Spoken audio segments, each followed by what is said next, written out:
L'expertise indépendante désigne en droit boursier la procédure qui consiste pour une société cotée à désigner un expert indépendant afin qu'il en apprécie librement les conditions financières. Cette procédure se traduit donc en pratique par l'intervention d'un expert financier qui va apprécier sous la forme de ce qu'on appelle une attestation d'équité le caractère équitable du prix proposé après avoir procédé à une évaluation financière de la société concernée. L'expertise indépendante vise ainsi à éclairer le conseil d'administration de la société, mais également ses actionnaires et le régulateur boursier, l'autorité des marchés financiers.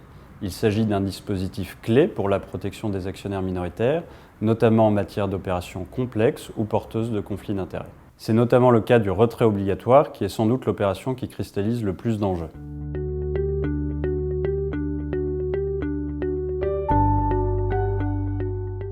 Cela s'explique par le caractère impératif du retrait obligatoire. Cette procédure permet en effet à un actionnaire ultra-majoritaire, à l'issue d'une offre et dans la perspective d'une sortie de la cote, d'évincer purement et simplement les derniers actionnaires minoritaires en les contraignant à transférer leurs titres au prix proposé. Si le retrait obligatoire est utile au bon fonctionnement du marché, lorsqu'une société cotée ne compte plus qu'une très faible proportion d'actionnaires minoritaires, il n'en représente pas moins sur le plan juridique une forme d'expropriation de ces derniers.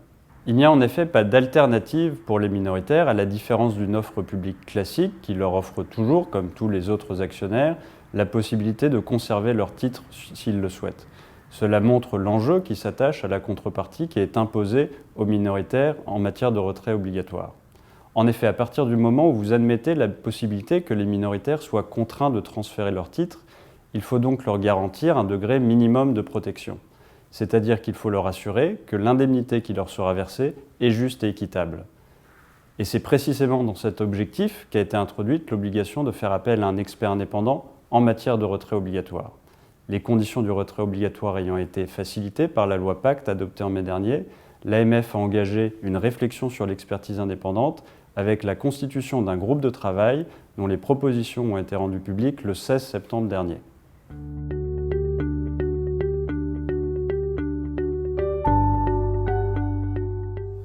Un premier ensemble de propositions émises par le groupe de travail porte assez classiquement sur les conditions d'intervention de l'expert indépendant afin de mieux asseoir encore la légitimité de ses conclusions.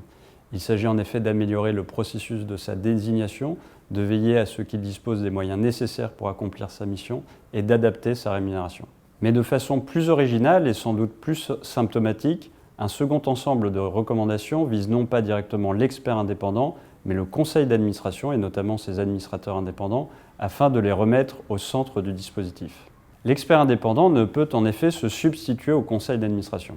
En matière d'offres publiques, par exemple, c'est au conseil d'administration et à lui seul qu'il appartient de rendre un avis motivé sur l'intérêt de l'offre, certes au vu des conditions financières proposées et du rapport de l'expert indépendant, mais encore une fois, c'est bien au conseil et à lui seul et pas à l'expert indépendant que revient cette responsabilité de se prononcer sur l'intérêt de l'offre.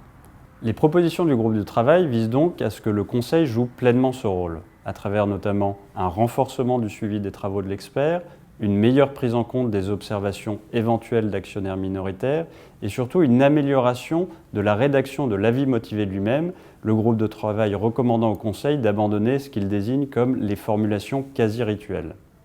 La réforme proposée rappelle ainsi que l'expertise indépendante n'est qu'une technique au service du conseil d'administration.